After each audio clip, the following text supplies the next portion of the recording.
Hello students, welcome back to कॉस्लॉग्स। So eighth की maths में हम लोगों ने एक नया चैप्टर स्टार्ट किया है, that is comparing quantities.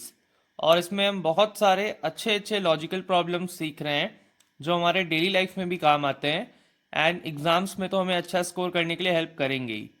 So today will start a new topic in this chapter, that is increase और डिक्रीज परसेंट। सो आज हम ये सीखेंगे कि किसी भी नंबर पे या किसी भी क्वांटिटी पे हम लोग इंक्रीज परसेंट कैसे कैलकुलेट करते हैं। लेट्स से कोई भी चीज़ है, कोई भी आर्टिकल है, उसका प्राइस इंक्रीज हो गया है कुछ परसेंट से। So how will calculate that. Suppose कोई व्हीकल है हमारे पास और उसकी वैल्यू डेप्रिशिएट हो गई है, मतलब कम हो रही है, तो कितना परसेंट कम हुई है उसको कैसे कैलकुलेट करते हैं। ये सारी चीज़ें हम लोग कैलकुलेट करना सीखेंगे इस पर्टिकुलर टॉपिक में। इसको मैं एक एग्जांपल से समझा देता हूँ।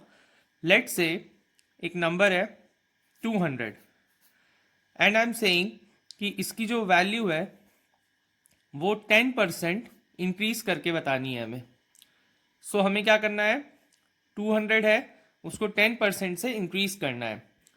सो ऐसे में हमें सबसे पहले क्या करना होता है, 10% निकाल करके उसमें ऐड कर देना होता है। यहाँ पे मैंने प्लस साइन इसलिए लिखा है क्योंकि हमें इंक्रीज करना है। So first of all we'll find out 10% of 200। मेरे प्रीवियस वीडियोस में मैंने बताया है परसेंट निकालने की इजी टेक्निक। 10% निकालने का एक बहुत अच्छा तरीका होता है, किसी भी नंबर के लास्ट से अगर आप शुरू करो तो एक डिजिट पहले बस पॉइंट लगा दो। तो इसमें आप एक डिजिट पहले पॉइंट लगाओगे तो ये क्या हो जाएगा, 20। मतलब 200 का 10% क्या है, 20। मैं एक बार यहाँ साइड में करके बता देता हूँ, लास्ट से एक डिजिट पहले। ये हो गया 20। हम इसको कैलकुलेट कर भी सकते हैं। यहाँ से विल गेट 20। अब हमें इंक्रीज करना था तो हम क्या करेंगे, ओरिजिनल वैल्यू में ऐड कर देंगे, मतलब 200 और 20 को ऐड करेंगे तो क्या आ जाएगा, 220। इस तरीके से हम लोग इंक्रीज और डिक्रीज परसेंट कैलकुलेट करते हैं। लेट से हमें यहाँ पे 200 में 10% डिक्रीज करना था। कोई ऐसी चीज़ है जिसकी वैल्यू डेप्रिशिएट हो गई है, तो ऐसे में हमें डिक्रीज करना होगा। तो उसके लिए हम क्या करेंगे, फिर से 10% निकालेंगे 200 का। हमें मालूम है आंसर वुड बी 20। इस बार आप क्या करोगे, 200 में से 20 को सब्ट्रैक्ट कर दोगे। 200 10% डिक्रीज होने के बाद क्या आया, 180। आई होप आपको ये समझ में आया होगा कि इंक्रीज और डिक्रीज परसेंट हम लोग कैसे कैलकुलेट करते हैं। अब हम आगे जो क्वेश्चंस करेंगे उनके लिए कुछ इंपॉर्टेंट फॉर्मूलेज हैं जो हमें आने चाहिए। उससे पहले हम लोग इसमें जो टर्म्स यूज़ हो रहे हैं उनको समझ लेते हैं। Although you must be aware of these terms, but एक बार फिर से हम रिकॉल कर लेते हैं। Cost price is the price at which the shopkeeper purchases any article, मतलब शॉपकीपर जितने का खरीद रहा है वो कॉस्ट प्राइस होता है। And then he sells the article, so that is selling price. In this whole story, profit and loss is always involved. Profit हो रहा है या लॉस हो रहा है वो डिपेंड करता है कि कॉस्ट प्राइस सेलिंग प्राइस में क्या ज़्यादा है। अगर सेलिंग प्राइस ज़्यादा है तो प्रॉफिट का केस है, and vice versa. That is कि अगर कॉस्ट प्राइस ज़्यादा है सेलिंग प्राइस कम है तो लॉस हो जाता है। इसमें भी परसेंट इन्वॉल्व होते हैं कि हमें प्रॉफिट परसेंट निकालना है मान लीजिए, या प्रॉफिट परसेंट दिया हुआ है। उस केस में हम लोग क्या करते हैं, ये फॉर्मूला यूज़ करते हैं, profit upon C P into 100। हमें एक चीज़ हमेशा याद रखनी होगी कि प्रॉफिट और लॉस दोनों कॉस्ट प्राइस पे कैलकुलेट होते हैं। यहाँ डिनोमिनेटर में हमेशा कॉस्ट प्राइस रहेगा।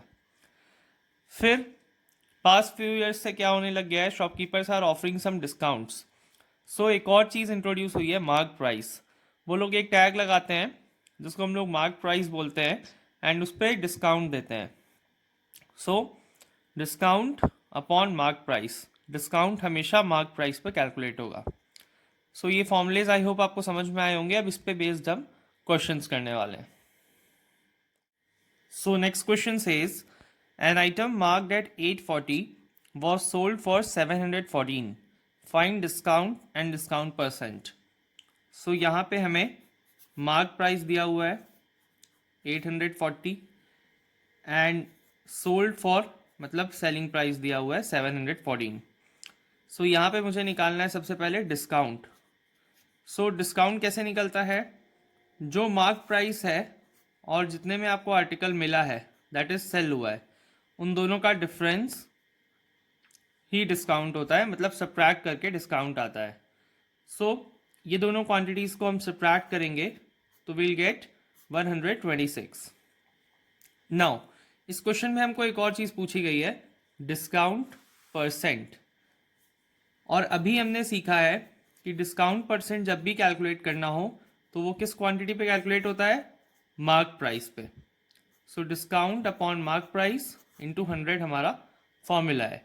सो डिस्काउंट यहाँ पे कितना मिल रहा है, 126 का, और मार्क प्राइस कितना है, 840। So after calculating the answer is 15%। सो हम ये कह सकते हैं कि जो आर्टिकल का मार्क प्राइस था वो 840 था, फिर उस पर हमें 15% का डिस्काउंट मिला एंड देन उसकी कॉस्ट हो गई 714। सो आई होप आपको ये क्वेश्चन आ गया होगा अच्छे से समझ में। इस टाइप के और भी प्रॉब्लम्स हैं एनसीईआरटी में जो आप प्रैक्टिस कर सकते हैं। So the next question says the cost of an article was 15,500, then a cost of 450 came for repairs, then it is sold for profit of 15%, find the selling price।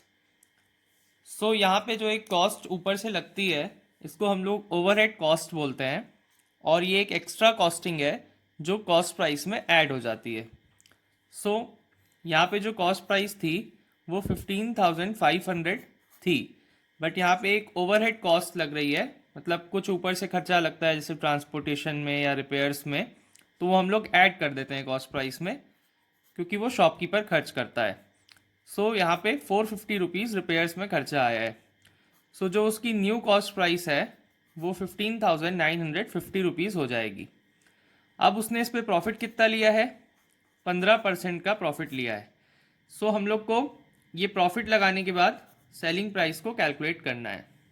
सो सबसे पहले तो हमें ये 15% कैलकुलेट करना होगा। 15% ऑफ 15,950 ये हमें निकालना होगा।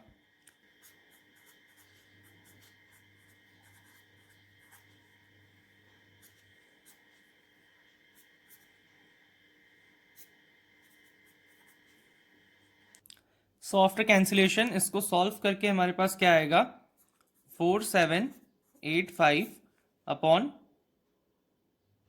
2।